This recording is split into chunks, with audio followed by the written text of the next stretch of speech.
There's a reason South Park feels less like a cartoon and more like controlled chaos disguised as comedy. Every few years, it doesn't just make an episode, it stages a cultural ambush.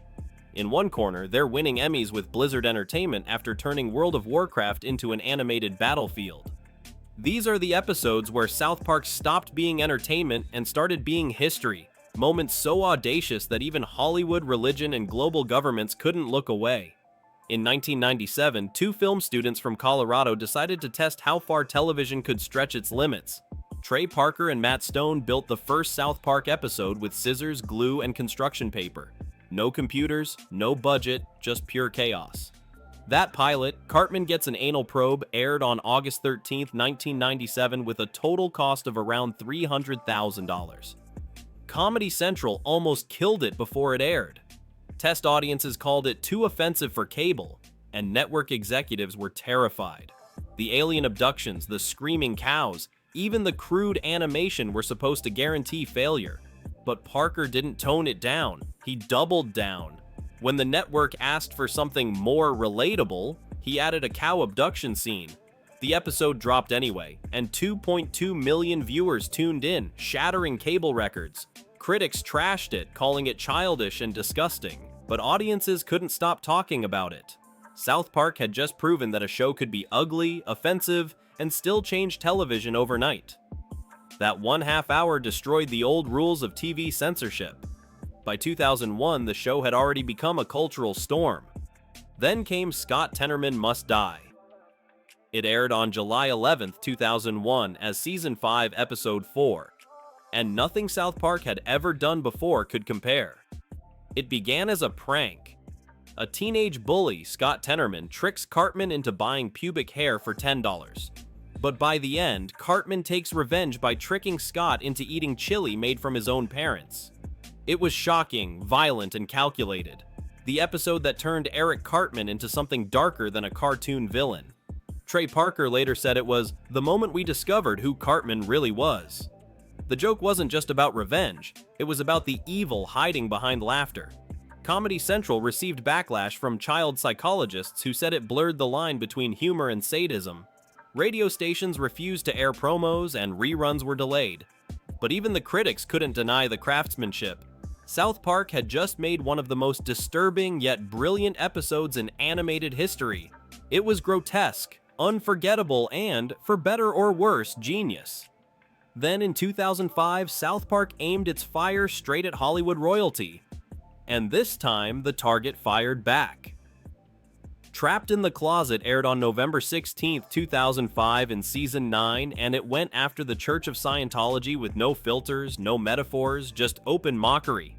The episode explained the church's alien origin story with on-screen captions reading, "This is what Scientologists actually believe." Meanwhile, Tom Cruise locks himself inside Stan's closet and refuses to come out. A setup so blunt that the title became a worldwide punchline. The backlash came instantly. Isaac Hayes, the voice of Chef and a longtime Scientologist, quit the show, accusing Parker and Stone of intolerance disguised as humor. Behind the scenes, Paramount executives were nervous. The studio was releasing Mission Impossible 3 the next year, and Cruise's team reportedly pressured them to shut down reruns of the episode. Comedy Central eventually pulled it, and it was banned in several countries. But the damage was done. Parker and Stone had called out the world's most secretive celebrity religion on national TV and survived. Few shows had ever dared to mock religion, fame, and billion-dollar actors in the same breath. Trapped in the Closet wasn't just controversial, it became a warning shot that satire could still hit its target. 5 years later, South Park would test that edge again, and this time, even Comedy Central flinched. 200 and 201 aired on April 14th and 21st, 2010, marking the show's 200th episode celebration. Parker and Stone used it as an all-out attack on their own legacy. Every celebrity they had ever mocked, from Cruise to Barbra Streisand, returned to sue the town of South Park. The plot was ridiculous on purpose, but its center was explosive. The townspeople tried to bring the Prophet Muhammad to town as protection from the lawsuits. Within days, a radical group based in New York posted death threats online, warning that the creators could end up like Theo van Gogh, the Dutch filmmaker murdered in 2004 for criticizing Islam. Comedy Central panicked. When 201 aired, every mention of Muhammad's name and dialogue was censored with loud bleeps. Even the closing moral message, the one that gives every episode its punchline, was completely muted. Fans were stunned. The show that never censored anything had been silenced by real-world fear. Within weeks, both episodes were pulled from rotation and later removed from streaming worldwide.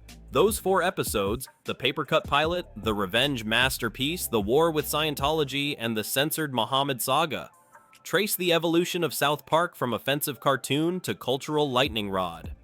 Each one pushed a different boundary: what you can show, what you can say, and how far you can go before someone tries to shut you up. From 1997's crude construction paper to 2010's blacked-out dialogue, the show's creators didn't just test television's limits, they redefined them. And even when it got them banned, boycotted, and threatened, South Park kept proving that the most epic moments in comedy history often come from the same place: the willingness to do what no one else dares to try. On October 4th, 2006, South Park did something no one in Hollywood or gaming thought was possible. The episode Make Love Not Warcraft turned an online fantasy game into a cultural event that blurred the line between satire and reality.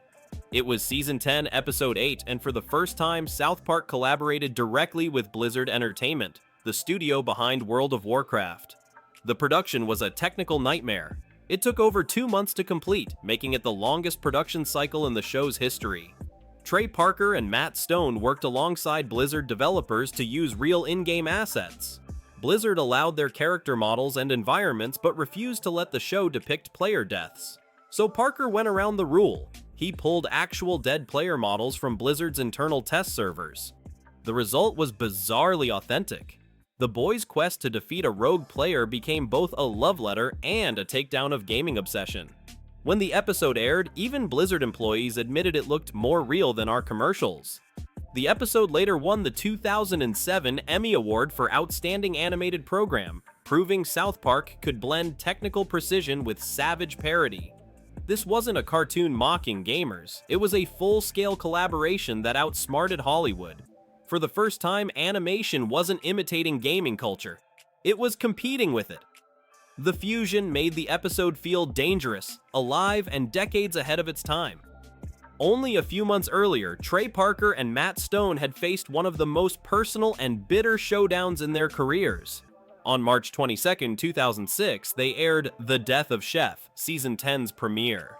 It came directly after Isaac Hayes, who voiced Chef since 1997, abruptly quit the show.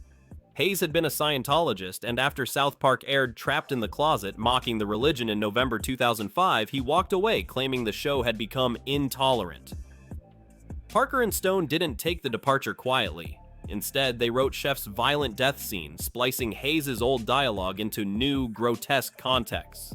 In the episode, Chef joins a cult called the Super Adventure Club and dies horrifically, falling off a bridge, impaled on a branch, then torn apart by a mountain lion and a bear. The end credits twisted the knife further, crediting Darth Chef as performed by John Shaft, a nod to Hayes' hit song theme from Shaft. Fans split instantly. Some accused Parker and Stone of petty revenge. Others saw it as poetic justice, a creative strike against hypocrisy. Comedy Central stayed silent, but internally, executives reportedly debated whether it went too far. For Parker and Stone, it was never about cruelty. It was about control. They had lost a friend and collaborator, but refused to let anyone dictate what could or couldn't be mocked. That episode turned South Park from just a satirical show into a battleground where art, loyalty, and belief collided head-on. By October 8, 2008, Parker and Stone had moved on to another battlefield, this time international. The China Problem aired during the release year of Indiana Jones and the Kingdom of the Crystal Skull, which fans criticized as a betrayal of the original films. South Park took the metaphor literally. The boys accused Steven Spielberg and George Lucas of violating Indiana Jones. But under the pop culture jokes, the episode's subtext was brutal. It mocked both Hollywood greed and America's growing dependence on China. It was a warning before anyone in the entertainment industry wanted to hear it. Then, 11 years later, on October 2, 2019, they returned to the same topic with nuclear precision in Banned in China. This time, the message wasn't hidden. Randy Marsh gets arrested in China for trying to expand his weed business, while the boys discover that every movie script in Hollywood is edited to satisfy Chinese censorship laws. The episode ends with Cartman yelling, "You gotta lower your ideals of freedom if you want to suck on the warm teat of China." Within 48 hours, Chinese authorities banned South Park outright. Every clip, meme, and mention of the show vanished from Weibo and Baidu, two of the country's largest online platforms. The state's response was so fast it stunned Western media. Parker and Stone replied the next day with a mock apology on Twitter. "Like the NBA, we welcome Chinese censors into our homes and hearts. We too love money more than freedom." The ban remains permanent, making South Park one of the few Western shows ever completely erased from Chinese digital space. It wasn't just another controversy, it was a declaration that the show's satire had crossed from mockery to global resistance. But controversy wasn't limited to politics or fame. In late 2005, South Park took on religion with Bloody Mary. The episode aired on December 7, 2005 as Season 9, Episode 14, and it showed a statue of the Virgin Mary bleeding from her genitals while Catholic priests debate whether it's a miracle. Within hours of airing, Bill Donahue, head of the Catholic League, launched a national campaign demanding Comedy Central pull the episode. Donahue called it an insult to faith and decency. Even the Vatican stepped in, releasing a statement condemning it as blasphemy. Facing pressure, Comedy Central removed reruns within a week. But Matt Stone was defiant. When asked by reporters if they'd gone too far, he said, "It's fake blood. Get over it." That line captured South Park's entire ethos. Offense wasn't the point, exposure was. The outrage spread globally. CNN covered protests outside Comedy Central's New York headquarters. Australian and Irish broadcasters cut the episode entirely. In the United States, conservative groups demanded congressional hearings on moral indecency in media. But Parker and Stone refused to apologize. To them, the real scandal wasn't the bleeding statue, it was how fragile institutions became when confronted by parody. Across these 4 episodes, from World of Warcraft's digital battleground to the blood-soaked church steps of Bloody Mary, South Park kept pushing lines that no one else dared to touch. Each story hit a different power center: the gaming industry, organized religion, celebrity culture, and authoritarian politics. Make Love Not Warcraft blurred the boundaries of technology and art. The Death of Chef turned personal betrayal into televised catharsis. Banned in China took a sledgehammer to state censorship. Bloody Mary made faith itself the punchline. These weren't accidents or stunts. They were deliberate provocations, each tied to a real moment, a real outrage, and a real reaction. And while every episode sparked its own firestorm, they all shared one constant: the sense that South Park wasn't just observing the world anymore, it was forcing it to respond.